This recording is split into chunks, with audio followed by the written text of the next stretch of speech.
Since Plato, it had been the dream of wise men that one day there might be such a thing as a philosopher king. This star-born April 2621 AD was named Marcus Annus Vies, and for all impossible expectations and responsibilities, he would manage to prove himself worthy of all of it. The early days of the boy who would become Marcus Aurelius were defined by both loss and promise.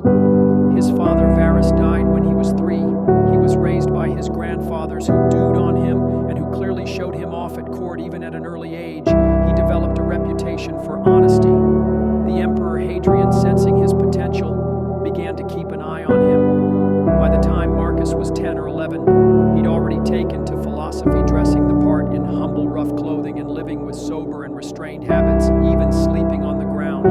The tough himself up, Marcus would write later about the character traits he tried to define himself by, which he called epithets for the self, and they were upright, modest, straightforward, sane, cooperative, disinterested. Hadrian, who never had a son and had begun to think of choosing a successor, must have sensed the commitment to those ideas in Marcus from boyhood on. He must have seen as they hunted wild boar together some combination of courage and calmness, compassion and